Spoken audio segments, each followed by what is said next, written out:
We'll end with talking about this game. It was another kind of disappointing night in fantasy for Lamar Jackson. Just 133 yards passing, 1 total touchdown. He's the QB 15 by average points over the past 5 weeks.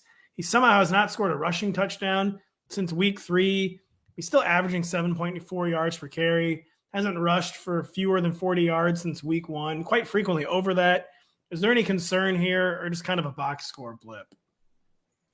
I mean, I am concerned that they won't have Bateman, right? They will get Mark Andrews back, but Bateman was like top 10 in yards per route run. He plays such a crucial role in that even when he's not getting targets, he's clearing out so much space for Mark Andrews, who was playing, at least when he was healthy, playing a true wide receiver 1 level role and doing it at a high level too. It wasn't just a product of circumstances. He was earning every single target he got out there.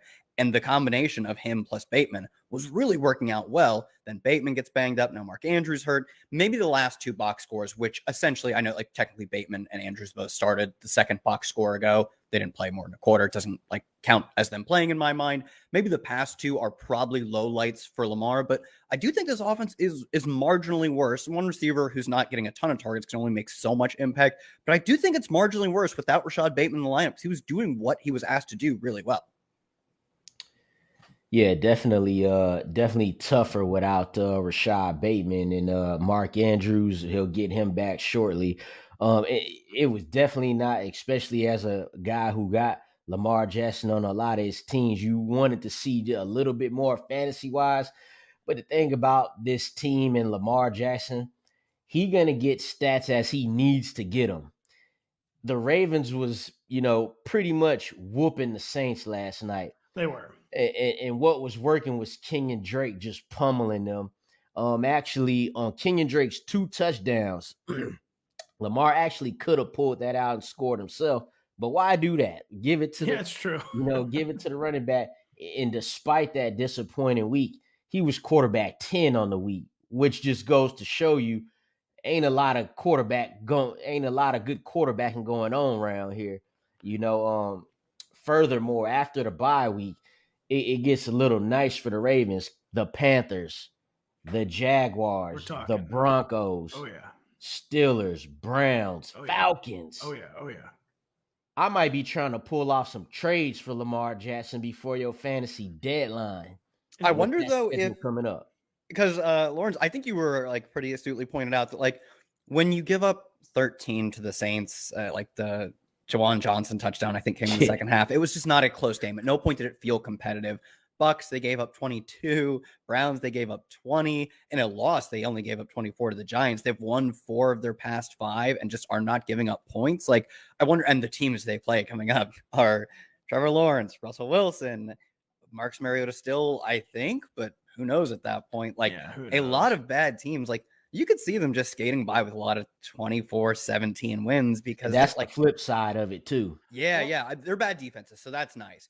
But I don't know if I see when's the next shootout they get. Because like you think about it was kind of a sloppy shootout, but the New England game, there's a lot of turnovers in that game. But that's the type of game you want for Lamar. If Lamar drops back 40 times, he's almost guaranteed to get 100 on the ground. He's just so efficient at running and good at choosing his spots to run, which probably go hand in hand.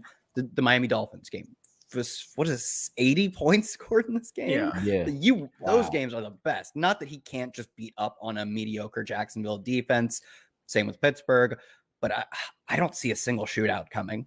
Well, if you guys want to flip side to the flip side, these are Lamar Jackson's past 6 rushing totals without a touchdown. 11 carries for 73, 12 for 58, 7 for 77, 10 for 59, 9 for 43, and 11 for 82. Like the dude is just dying to have like a Joe Mixon 2 or 3 rushing touchdown game and regress to the rushing touchdown mean because there's no way he's going to keep having that kind of rushing production and not getting rushing touchdowns. But the thing is, he has to break a long one like we saw versus Miami, the 80-yard run, because if he gets to the goal line, it's going to be the running backs more often than not. Like, that's just how they roll. They're not really like the Bills where Josh Allen will sneak it in or run it short because he is their big back down there. Josh Allen has said that.